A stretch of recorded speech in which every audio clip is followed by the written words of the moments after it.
And it's why people hate the media so much, myself included, even though I am a member of the media. All right. Lose a thread here, Tom. We are the media. Welcome to Real Clear Politics on Sirius XM for Wednesday, May 14th. I'm Andrew Wallenworth, and I'm joined by RCP co-founder and president Tom Bevan and Washington bureau chief Carl Cannon.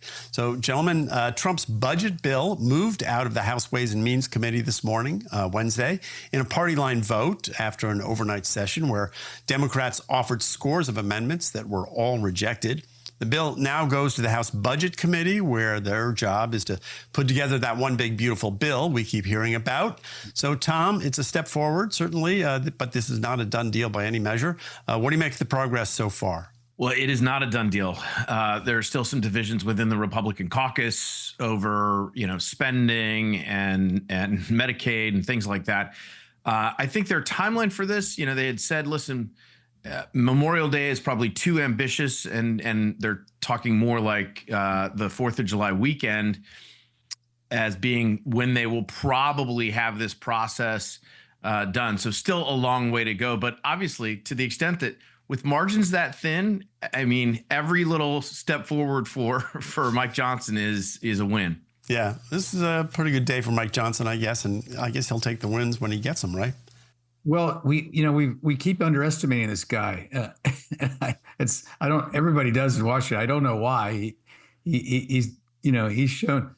They built statues to Sam Rayburn and named one of the House office buildings after him. He had 40 or 50 member majority. It was easy to do it then. This guy has this razor thin majority. He keeps his conference together. It is it can be a fractious group. It's less so since Matt Gaetz left. Maybe that's an advantage he had, but of course but it has to pass the Senate too. So, if you're listening to this show and you think every dollar spent in Medicaid is a dollar that has to be spent, you may still get your wish. But Tom, I was thinking about this because the Democrats, as we said, spent the whole night offering amendments and talking on the floor.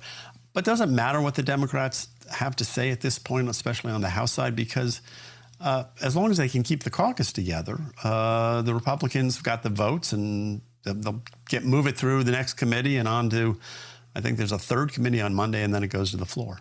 I mean, sure, this is unity is everything in Washington. That's why the parties have become so polarized and so tribal, especially, as Carl said, it used to be, when you had big majorities or when you had a less ideological, pure caucus, right? You had some Northeastern Republicans or some yellow dog Democrats from the South that would easily go from one side to the other. Now it's team red, team blue. And Nancy Pelosi was very good at keeping her caucus in line on issues. Mike Johnson is proving equally adept at, managing a small majority. So, that's kind of where we are, and if they can continue to do that, they will get there. But again, there's still a long way to go. And I saw Hakeem Jeffries, who was on CNN this morning, saying, look, Republicans are trying to snatch away Medicaid, snatch away SNAP benefits, and that's their line. And what they want to do, obviously, is turn public opinion against this bill, against Republicans, in an effort to, use it as a lever to peel off a few Republicans who might be in vulnerable districts. If that message sticks, they could be in trouble. And so that's the game plan for Democrats. Yeah. Well, the other thing that there's some division on the Republican side, at least, is this SALT tax. That's the state and local deductions. And it's a regional thing. It's representatives states that have high local taxes. Did you say Illinois? Because we're in there. Oh, Illinois is in there. Don't forget us. I'm sorry. Andy, it's both the West Coast and the East Coast and Illinois. Yeah, exactly. Right. So Carl, what about that? I mean, that's where sort of local politics trumps Trump, right? Well, people were surprised when Trump did this in the first place. It was sort of the Republican catechism is, we're against taxes, and this was a way people got to keep more of their money if they lived in one of these high tax states and high real estate states. It's both. And Trump's view at the time, he didn't enunciate it quite this way. This is the first time he's president. Was basically, those people didn't really vote for me, so I guess I don't care as much about those states. What the conservative argument, as opposed to Trump's personal argument, is that this just encourages these states to pass high taxes, and this is a way for the federal government to discourage that. In other words, people don't get a break on their taxes. As a taxpayer, though, in any state that you live, it really doesn't seem like a fair tax. You're being taxed on money you never had. You never had to spend it because you had to pay it to your state and local government. Just in terms of good government, it should be a deduction. But they wanted to make cuts in other ways, and they didn't want to explode the deficit. That seems like ancient history, and it was only the first time Trump was president. Yeah. But these deficits that we've been running, $1 trillion, $2 trillion, they're unsustainable. And so if Trump's got Elon Musk, firing all these employees and going through all these records and doing all this, he doesn't also at the same time being saying, I don't care about the deficit. So there's a lot of competing forces there, even within the Republican Party. Yeah. Well, I want to talk about this judge in Milwaukee, Tom. This is Judge Dugan. Judge Hannah Dugan. She was accused of helping an illegal immigrant escape arrest at her courthouse. She has now been indicted by a federal grand jury. Just happened yesterday, Tuesday. She now faces charges that carry a maximum penalty of 6 years in prison and $350,000 in fines. We talked about this earlier on the show, but this escalates it, I guess, right? Absolutely. And we said this was a serious charge that the government made against her the first time. And obviously the grand jury felt the same way. And so she is going to have to, go to court. And, she claims that she's innocent. She'll be vindicated. We'll see. She will get her day in court. But she is now facing, as you mentioned, serious fines and potential jail time. And so this is for all the youngins out there, this is if you know what FAFO means, this is the FO portion of the program where, you face consequences for your actions. And as we said before, everyone says nobody's above the law. She's not above the law either. Well, is she, Carl, or is it selective enforcement is the way I think some people are watching it? Well, yeah, I don't think it's selective enforcement. It's not behavior you would expect of a judge. What she's accused of doing was sending federal agents to another courtroom. So you need to go talk to my presiding judge when they was trying to arrest someone in her courtroom, a person who apparently was not here with papers and undocumented or illegal, whatever word you want to use, and then escorting that person out a back door of the courtroom. Seems pretty clear obstruction of justice. But there's another side to it. And the other side to it is that these judges and these state and local judges have to manage their courtrooms and have to be able to subpoena witnesses and have to have, do whatever they're trying to do in a case, civil case, criminal cases, get witnesses there, assure defendants that they won't be arrested on another charge. It's running your own courtroom. And in most of these jurisdictions, the local prosecutors, not just sanctuary cities and not just some of these, performative woke types, but law enforcement and local officials have come to believe that it's better to not have ICE involved in that process because it discourages witnesses from coming forward. It discourages the victims of crime from coming forward. It makes it hard to administer justice.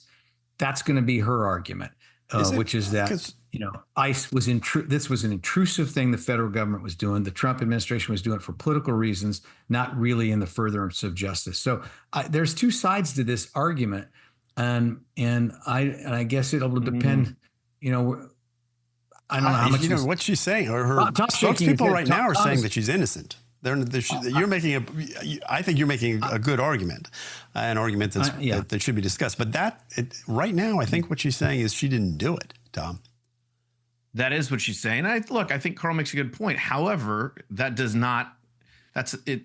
These things are sort of mutually exclusive. Like you can discuss that, whether it's a good policy or bad policy, whether that policy should be changed, but that does not excuse or waive away, obstructing justice in the moment. And that's what she did. And that's why she got charged for it. So I don't know that that argument, while it may be a good argument to have for future cases outside of this case, clearly well, I shouldn't say clearly. She says she didn't do it. We'll see. She'll have her day in court. But what she's accused of doing, is clearly obstructing justice. And so if she's convicted of that, she's going to face consequences. Yeah. So just to be fair, here's what her legal team said. She said, as she said, after her unnecessary arrest, Judge Dugan asserts her innocence and looks forward to being vindicated in court. So that's her story. She's sticking to it. So you're listening to Real Clear Politics on Sirius XM. I'm Andrew Walworth. I'm here with Tom and Carl. Don't go away. We'll be back right after this.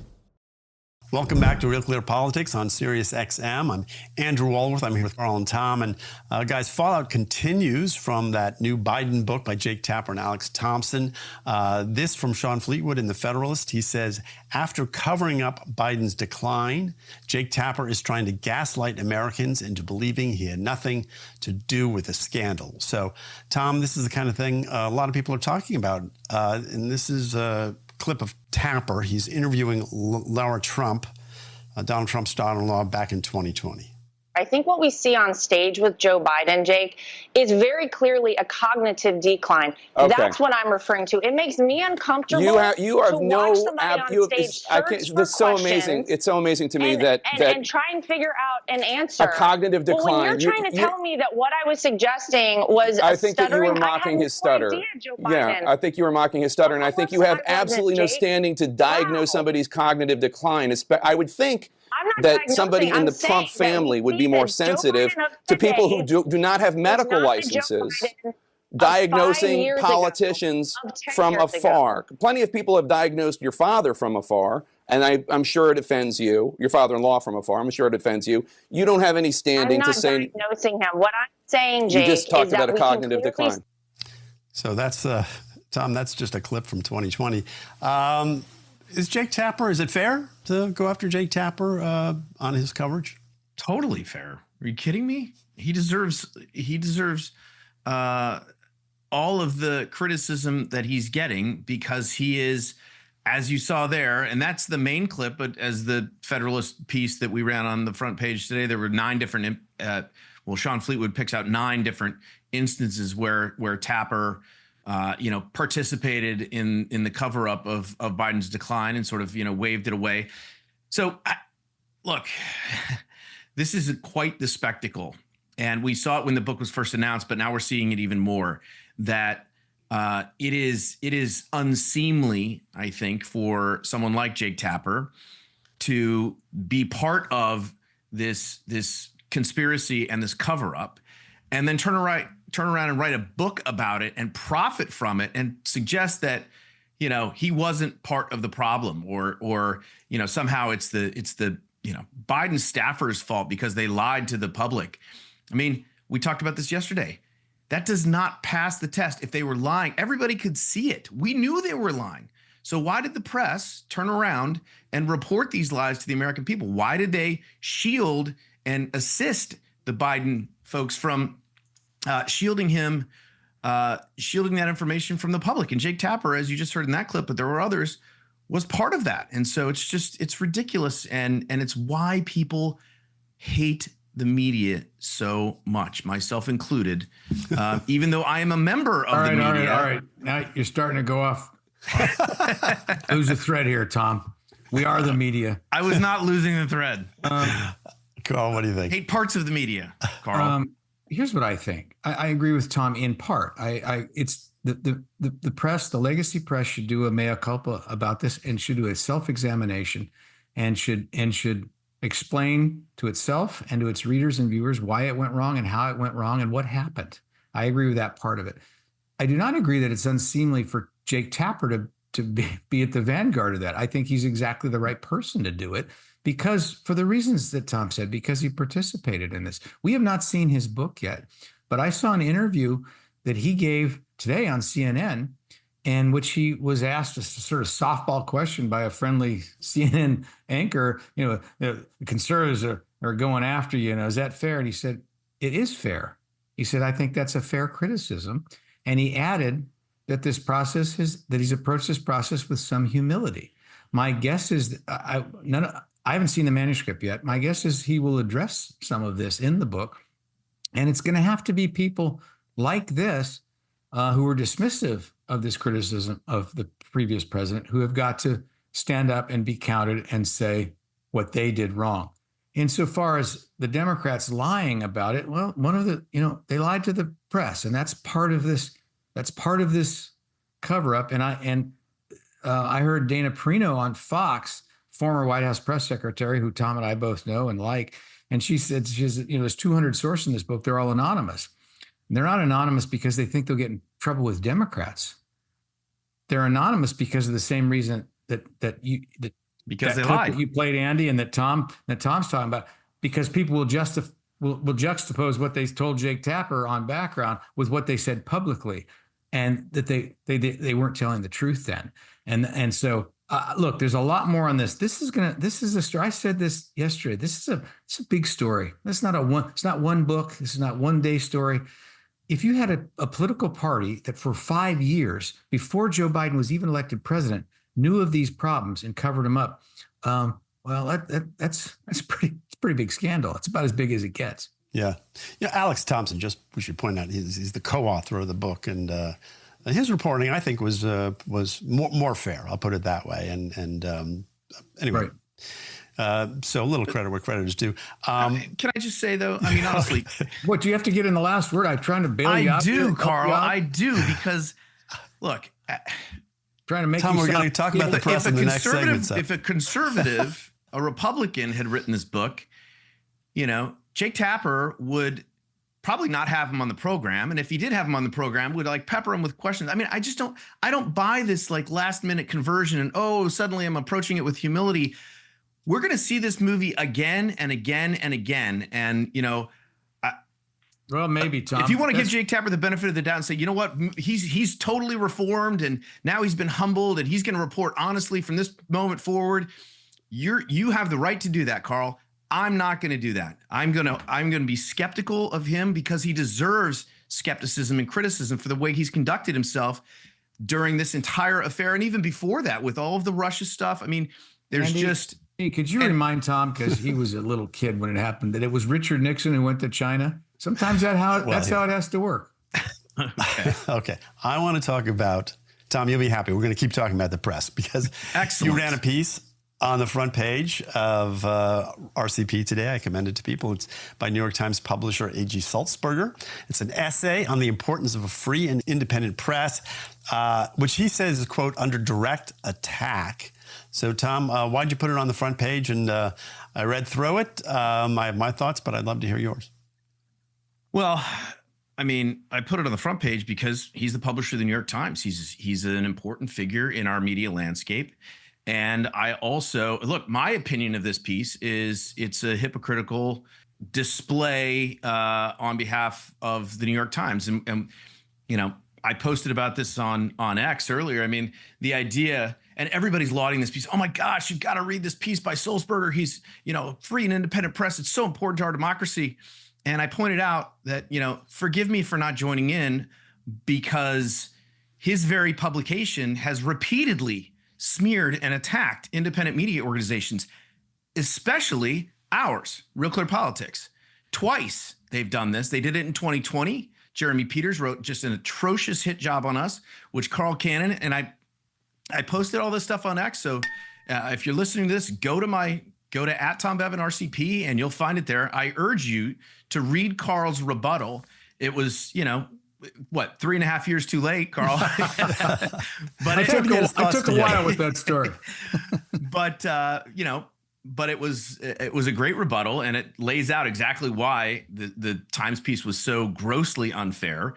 And then they turned around and did it a week before the 2024 election, trying to portray us as being sort of, in fantasy land suggesting that Donald Trump could win all 7 swing states. And we were part of this, right-wing conspiracy to pump up Donald Trump's numbers and create these talking points in the right-wing echo chamber. And all, again, total bullshit. And the New York Times was responsible for that. So, it's a nice sentiment for Sulzberger to put out there, but, he should probably look in the mirror first. Carl, what do you think? I agree with that. I agree with what Tom said. As I was reading that piece, I thought, well, this would have a lot more credibility if the New York Times had retracted the portions of its 2000 or of its 1619 project that it knew were fraudulent before it published. If they had, reinstated, brought back James Bennett, they'd probably have to pay him 3 times his salary now, the editorial page editor, gotten rid of the people who made Bari Weiss so uncomfortable she had to leave the paper, and apologized to Real Clear Politics. If he had done those 4 things, I would have been more receptive to his essay. Yeah, my impression of it was that if you could just it was a descriptive essay where he was describing a free press, and I thought it should have been prescriptive. It should have said, because everything he was saying I agree with. It's just that it's what the press should do, and he was saying this is what the press does. And here's one of the things he said: "We're not the resistance. We are nobody's opposition. We are nobody's cheerleader. Our loyalty is to the truth and to a public that deserves to know it. That is the distinct role that an independent news organization like the Times play in our democracy." If he just said "should play in our democracy," I might have had a little more sympathy for it. But anyway, it's worth reading. Tom, last word. Well, once again, though, I mean, he's very self-unaware, right? When making these points, he makes 3. He says the press should do three things. With the surge of information, it erodes our shared reality. The press ensures the flow of trustworthy news and information the public needs to make decisions. Like, maybe COVID did leak from a lab. Nope. In the New York Times, that was, you couldn't say that. You were a wild conspiracy theorist if you said that. He says, as polarization and tribalism strain our societal bonds, the press fosters mutual understanding that allows a diverse, divided nation to come together with common purpose. Does anyone really think that the New York Times is representing all Americans and bringing people together? I mean, it's absurd. It is absolutely ridiculous that he could write this with a straight face. I'm sure a lot of people on the left believe that, but for a vast majority of people in the country on the right, and certainly a lot of folks in the middle, the New York Times is nowhere near the center.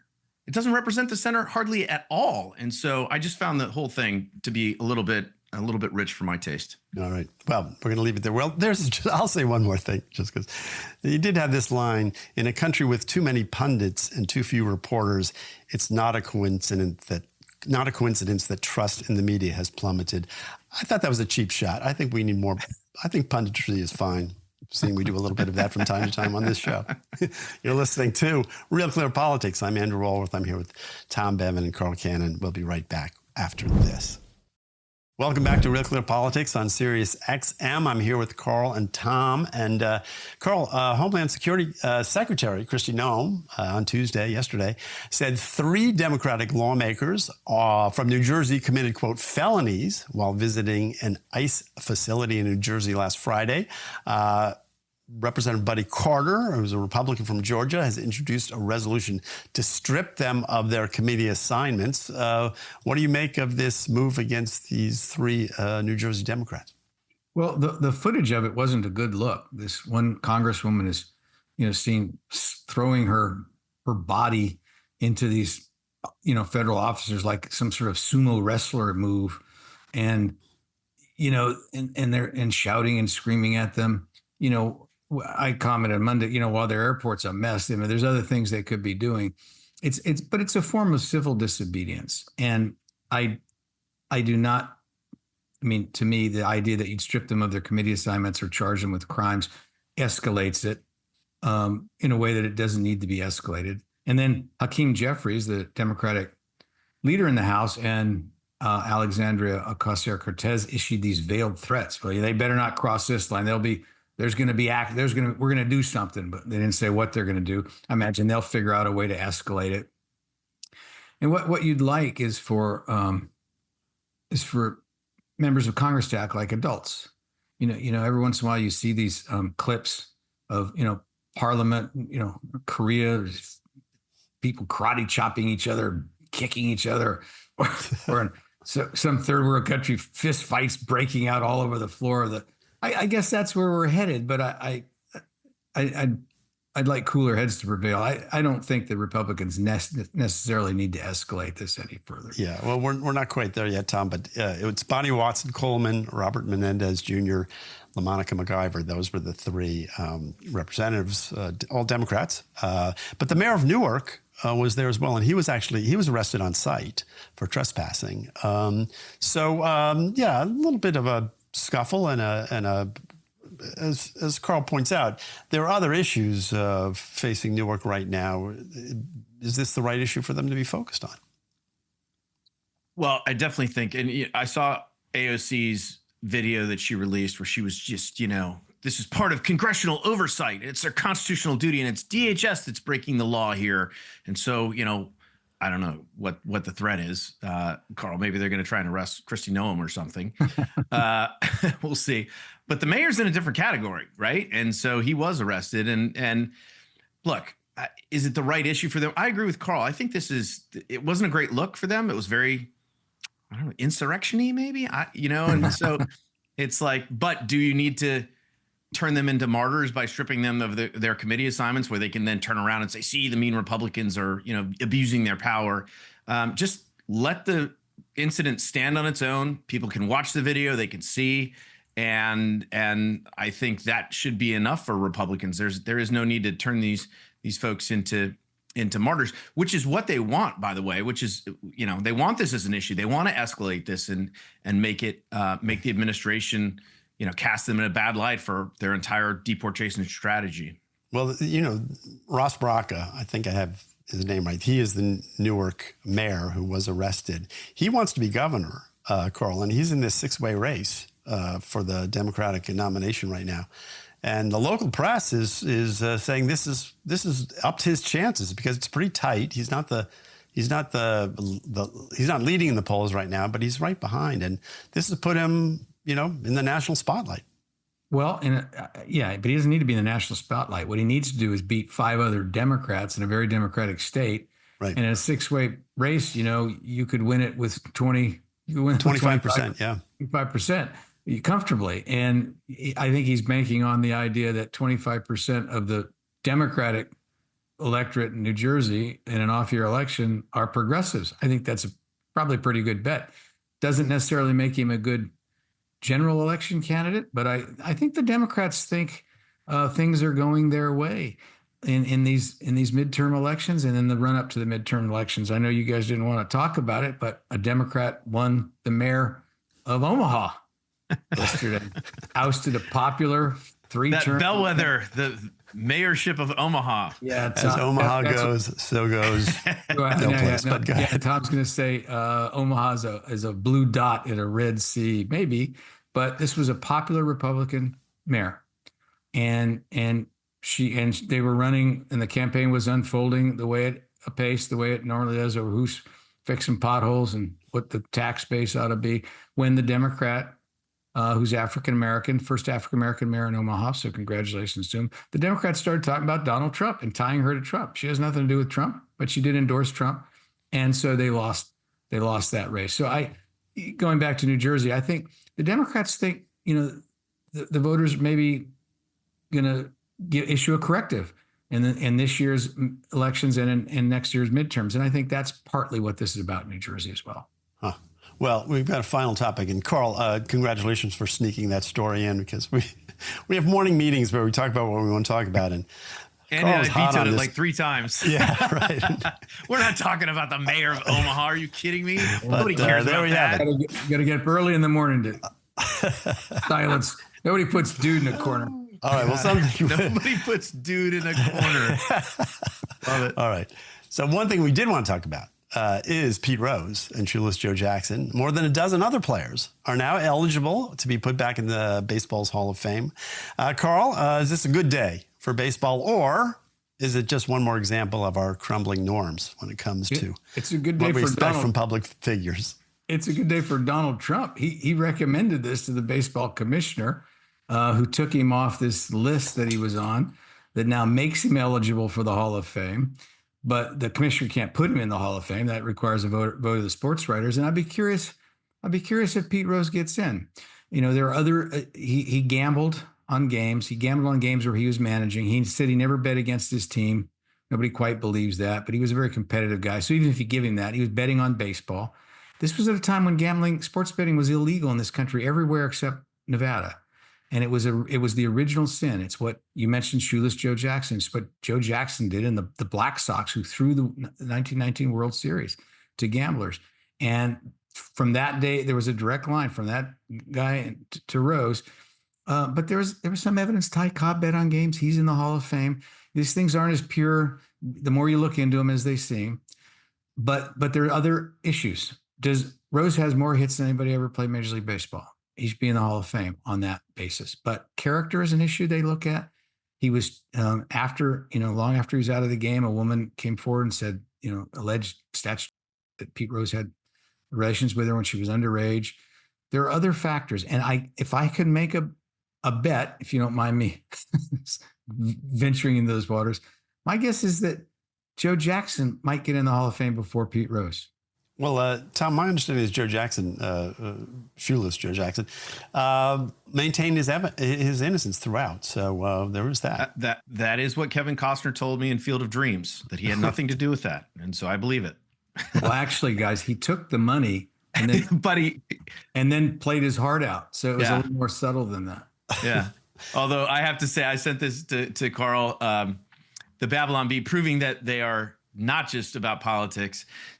They put something out and said, Pete Rose's Hall of Fame induction ceremony to be sponsored by DraftKings, which I thought was hilarious. And maybe a little too soon, but maybe not. Right. So we'll see.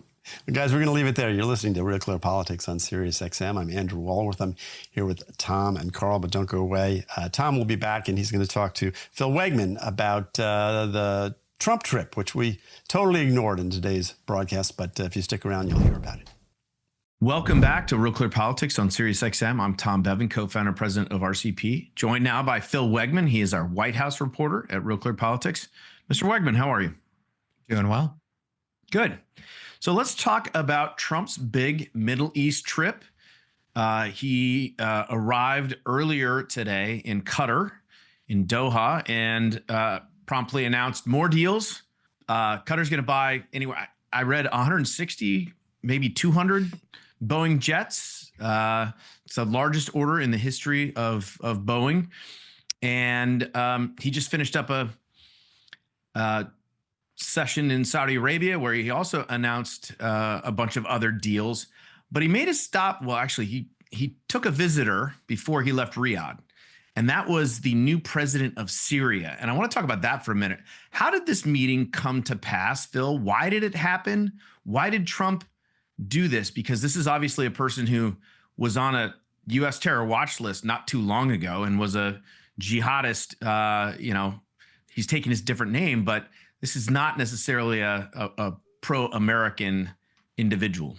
Not at all. This is someone who actually was engaged against American forces in Iraq, I believe. But when the Bashar al-Assad regime falls in Syria at the end of the Biden administration, all of a sudden, the United States and the West have to ask themselves, what do we do with this new regime? The answer from the Trump administration thus far is they're going to wait and see. They're going to extend a hand in peace. They're going to lift some of the sanctions on Syria, try and welcome them into the international community. But like we heard from Trump in Riyadh during that speech, he said that if you threaten the United States or any of our allies, there will be no mercy. So he is a good friend in times of peace, but he's also a pretty formidable enemy. That's the message that is going to the new Syrian regime. They hope for better behavior.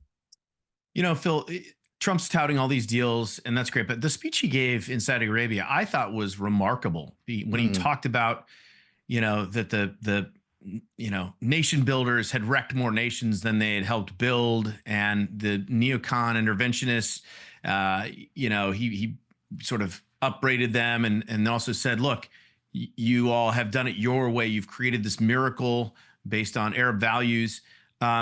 the broader thing, I mean, Trump is, it appears to me, this strategy is not just about business. It is about ingraining ties and sort of reorienting the Middle East to be much more pro-American, and for us to take a completely different approach to the Middle East. It's pretty ambitious, don't you think? Oh, it's absolutely ambitious. And he has seen, though, some early returns.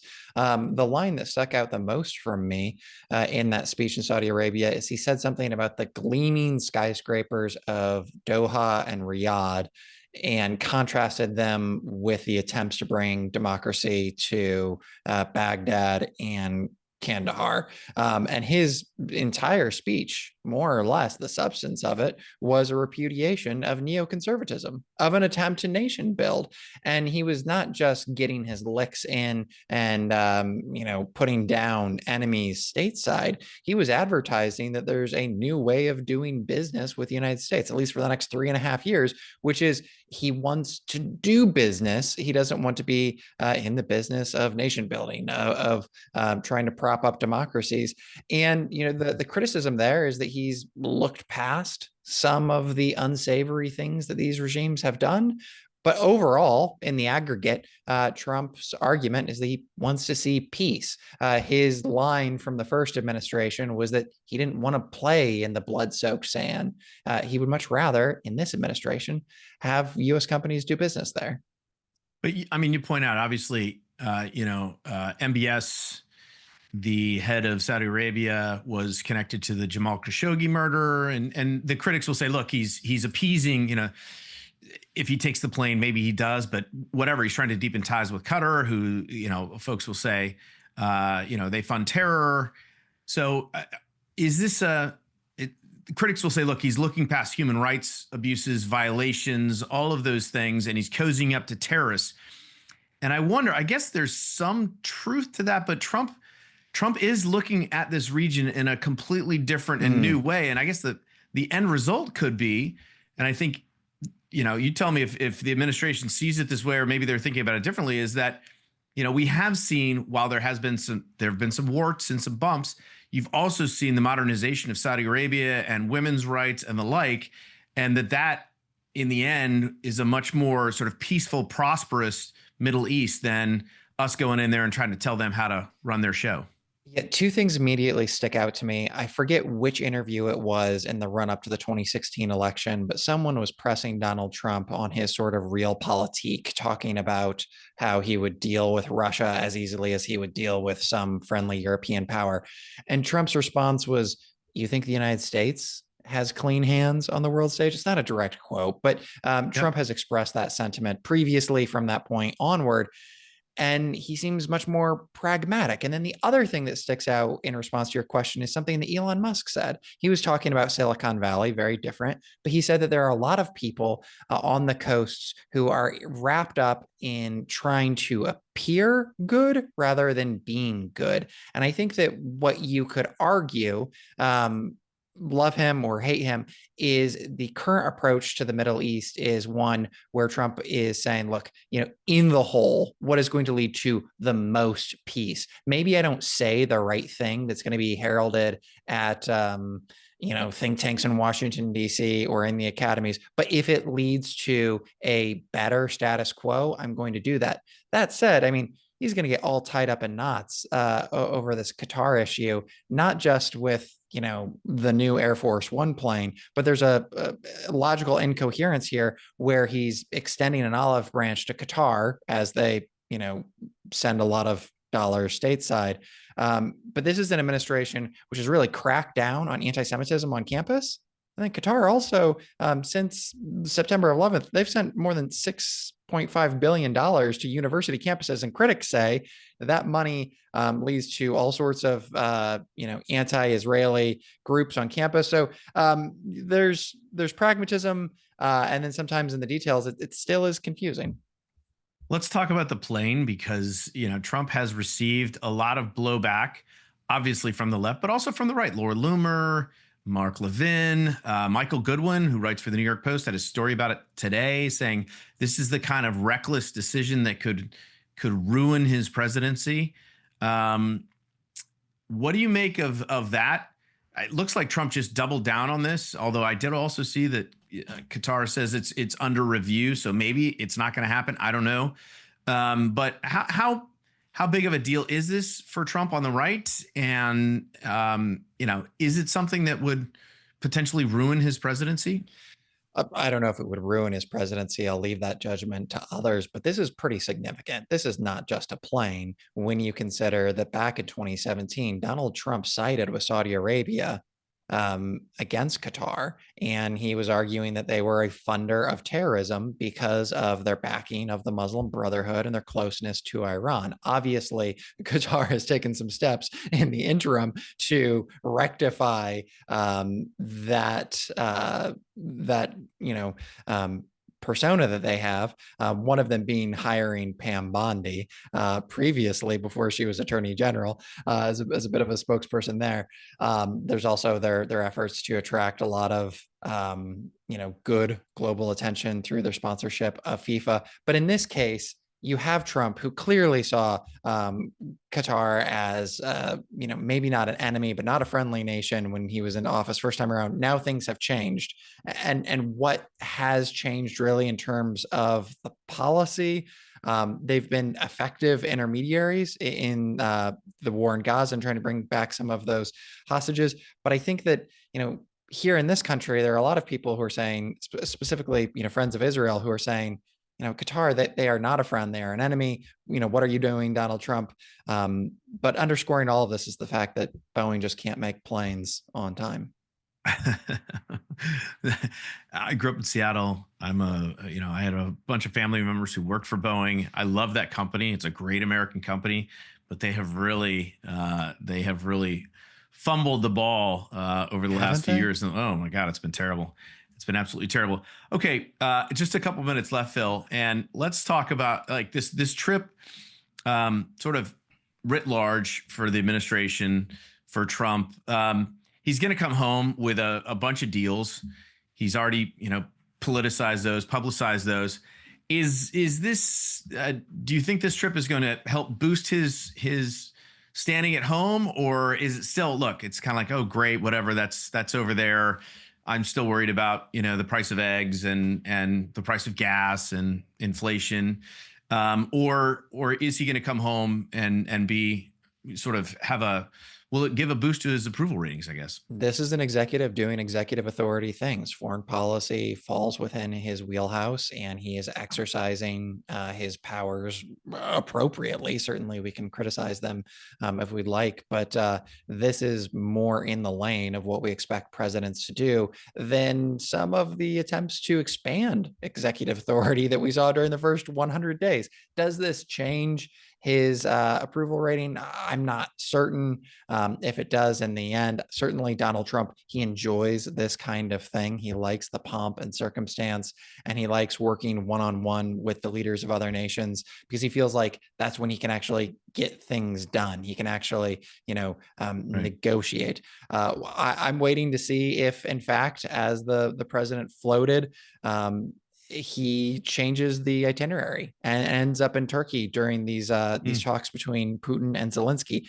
If that happens, and if there is some sort of deal there, then I think that does break through, and perhaps that does change people's minds, because he ran as a president who would bring peace. If he could bring peace back home with him, certainly he would receive a premium, I would assume.